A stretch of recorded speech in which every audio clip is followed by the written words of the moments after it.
मैं ओम प्रकाश शर्मा और आज हम सिरसा ज़िले के गांव जसाणिया में पहुंचे हैं, जहां पे एक अनोखी पहल देखने को मिली है। बेटे के जन्म पर ऐसे हज़ारों घर होंगे जहां पे खुशियां मनाई जाती हैं, तरह तरह के मिठाइयाँ बनाई जाती हैं। अपनी खुशी जाहिर करने के अलग अलग तरीके हैं लोगों के, लेकिन एक अच्छी पहल देखने को मिली है। सिरसा ज़िले का गाँव जो जसाणिया है, वहाँ पर आज हम पहुँचे हैं और यहाँ पर एक बेटी के जन्म पर जलवा पूजन किया गया है। बहुत अच्छी पहल मैं कहूँगा। हरियाणा सरकार है लगातार ये नारा देती आ रही है कि बेटी बचाओ बेटी पढ़ाओ, उसको सार्थक किया है बिल्कुल एक अच्छे तरीके से। अपने घर पे बहुत ही खुशियाँ मनाई गई हैं और जलवा पूजन किया गया है। हम उनके घर वालों से जानेंगे कि मतलब आप के द्वारा ये जो पहल की गई है वो कहाँ से आपको ये सीख मिली है। मेरे साथ लड़की के पिता हैं सचिन गहलोत, उनसे भी जानेंगे कि उनके जो दिमाग में ये विचार है ये कैसे आया। तो सचिन जी, बहुत बहुत बधाइयाँ आपको बेटी के जन्म पे। आपने बहुत अच्छा ये जलवा पूजन का जो कार्यक्रम है पहली बार ये देखने को मिला है इस एरिए में। तो आपके मन में ये विचार कब आया, कैसे आया कि जब अगर हमारे घर बेटी जन्म लेती है तो हम ये जलवा पूजन का कार्यक्रम करेंगे? विचार पूरे परिवार की सहमति से फिर ये विचार बनाया। ठीक है, और पापा और मम्मी की मन में ये इच्छा थी कि ये करवाया जाए। पूरे परिवार की सहमति, इनके जो मदर हैं फादर हैं उनकी भी सहमति थी। उन्होंने भी ये कहा कि अगर हमारे घर बेटी जन्म लेती है तो हम जो इस प्रकार का जब कार्यक्रम बेटे के जन्म पे किया जाता है वो बेटी के जन्म पे भी ऐसा करेंगे। तो बहुत अच्छी पहल देखने को मिली है। आगे आप इस अपनी बेटी को आगे मतलब क्या उनका भविष्य रहेगा, कहाँ किस दिशा में लेके जाएंगे? पायलट बनाना चाहता हूँ उसको। ये पायलट बनाना चाहते हैं अपनी बेटी को। बहुत अच्छा कार्यक्रम इस गांव में पहली बार देखने को मिला है। बहुत से हमारे देश में जगह जगह ऐसा देखने को मिलता है कि जो अगर बेटा घर में जन्म नहीं लेता है तो एक मातम सा छा जाता है, लोग खुशियां नहीं मनाते हैं। और कुछ लोगों का ऐसा भी देखने को मिला है कि वो कोख में भी अगर बेटी होती है तो उसको कोख में ही मरवा देते हैं। तो कहाँ तक पढ़े हैं आप? मैं +2 कर रखी हूँ। और आपकी जो वाइफ हैं वो कहाँ तक पढ़ी? BA कर। उन्होंने, इनकी जो वाइफ है उन्होंने BA कर रखी है। एक पढ़ा लिखा होने का जो मैं कह रहा हूँ कि जो बेटी पढ़ाओ बेटी बचाओ का जो नारा है उसको बहुत ही बेहतरीन तरीके से इन्होंने सार्थक किया है। तो बहुत अच्छी पहल मैं कहूँगा, क्योंकि हरियाणा के अंदर ये नारा भी देखने को मिलता है कि हमारी छोरियाँ हैं वो क्या छोरों से कम नहीं हैं। तो बहुत अच्छी पहल इस गांव में देखने को मिली। इनके दादाजी हमारे साथ थे, इनके फादर जो लड़की के थे वो हमारे साथ थे।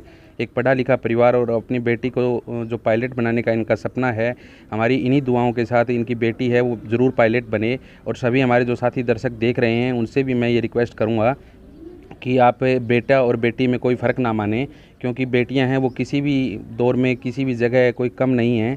सब जगह पढ़ाई के अंदर, खेल के अंदर पूरे हरियाणा को, पूरे देश को आगे लेके जा रहे हैं। बिल्कुल इस पहल को देखते हुए मैं यही कहूँगा कि हमारा जो देश है वो बिल्कुल एक नई दिशा में आगे बढ़ रहा है। सभी इन घर वालों का बहुत बहुत धन्यवाद जिन्होंने अपनी बेटी के जन्म पे इस कार्यक्रम को रखा इस गाँव में, इस एरिए में। तो जितने भी लोग इस कार्यक्रम को देख रहे हैं उनसे मेरी यही रिक्वेस्ट रहेगी कि आप भी इस पहल को आगे बढ़ाएं। ये आप जो देख रहे हैं जसाणिया गांव से मेरे साथ हैं पवन गहलोत जी, जो सैन समाज से आते हैं और इन्होंने एक बड़ी अच्छी नई पहल की है। अपने जो पोती के जन्म पर इन्होंने जलवा पूजन का जो कार्यक्रम किया है, बड़ी धूमधाम के साथ इन्होंने इस कार्यक्रम को संपन्न किया है। और हम इनके घर पहुँचे हैं, इनसे जानेंगे कि इन्होंने जो ये पहल की है इसके बारे में इनकी राय जानेंगे। नमस्कार सर। नमस्कार जी सर। आपने बहुत अच्छी पहल की है। हाँ, बहुत जी बढ़िया, हमारी बहुत खुशी इस बात की। आपने कहाँ से मतलब ऐसा किया कि जब हमारे घर बेटी जन्म लेगी तो हम ये अपनी खुशियाँ मनाएंगे?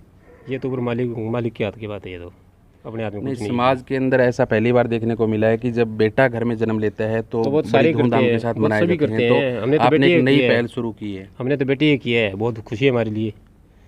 जो घर की औरतें हैं वो एक अगर पुरानी विचारधारा की होती हैं तो वो बेटी के जन्म पे खुशियाँ नहीं मनाती, वो मतलब अपनी खुशी जाहिर नहीं करती। उसको आपने उल्टा करके कुछ नया किया है। तो घर की महिलाओं का इसमें क्या योगदान है? सबका योगदान है हमारे लिए।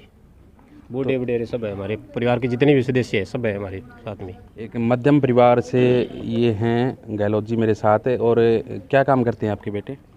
ये एक तो बीज वाली कंपनी में और छोटा वो ऐसी खाली है अभी तक। तो बहुएं हैं वो भी पढ़ी लिखी हैं? हाँ जी, BA करी हुई है इसने। पढ़ा लिखा परिवार मैं कहूँगा एक साथ है, क्योंकि इन्होंने जो बेटी के जन्म पर ये खुशियाँ पहली बार देखने को मिली हैं। ऐसा हरियाणा की सरकार लगातार ये नारा भी देती आ रही है कि बेटी पढ़ाओ बेटी बचाओ का जो नारा है उसको सार्थक किया है, और बेटी के जन्म पर इनके जो घर की महिलाएं हैं पुरानी विचारधारा होने के बावजूद भी उन्होंने इस नए कार्यक्रम को एक आगे बढ़ाने का काम किया है। बहुत अच्छी पहल मैं कहूँगा। तो गाँव के बाकी लोग भी नहीं इस बारे में बहुत मतलब ज़्यादा उनका खुश है जी, बहुत ज़्यादा खुश है इसमें। पहले भी इस गांव में कभी ऐसा कोई कार्यक्रम हुआ हो? पहले तो शायद नहीं हुआ है इसमें। ये पहला कार्यक्रम इस गांव में किया गया है। जो बेटी के जन्म पे जलवा पूजन का जो कार्यक्रम था वो हुआ है। एक बड़ी अच्छी मैं पहल कहूँगा इन लोगों के द्वारा की गई है। तो ऐसी ही पहल जो हमारे देश के अलग अलग हिस्से में जो लोग रह रहे हैं इस कार्यक्रम को अगर देख रहे हैं तो उनसे मेरी रिक्वेस्ट रहेगी कि अपनी बेटियों को आगे बढ़ाने के लिए आपको ऐसे कार्यक्रमों की ज़रूरत है, क्योंकि बेटियां किसी से कम नहीं हैं। और हरियाणा का तो विशेषकर ऐसा सिस्टम रहा है, खेलों के मामले में या शिक्षा के मामले में हरियाणा की जो बेटियाँ हैं वो लगातार आगे बढ़ रही हैं। तो आगे आपकी जो ये पोती है मतलब इसको कहाँ तक पहुँचाना चाहते हैं? इनका भविष्य किस दिशा में आप करना चाहते हैं? ये तो माँ बाप से उनसे ऊंची हो, बिल्कुल। तो इनके बच्चे का विचार उनसे बहुत तो ऊंचा आपके पहले भी बेटियां हैं क्या? नहीं जी, ये पोती है। पहले इनके बेटी नहीं है, इनकी बहू का भी पोती है, बिल्कुल बेटी समान है। बिल्कुल इनकी जो बहुएं हैं वो बेटियों के समान हैं। और एक अच्छी पहल मैं कहूँगा इनके द्वारा की गई है। इसी पहल को आगे बढ़ाने का जितने भी दर्शक हमारे साथी देख रहे हैं आगे बढ़ाने का ज़रूर प्रयास करें। बहुत अच्छी पहल मैं कहूँगा। एक ग्रामीण परिवेश में रहते हुए जो पढ़ी लिखी इनकी बहुएं हैं, इनके बेटे हैं और जो इनकी पोती है, उनके उज्जवल भविष्य की कामना JVC 7 की पूरी टीम कर रही है। जय हिंद, जय भारत।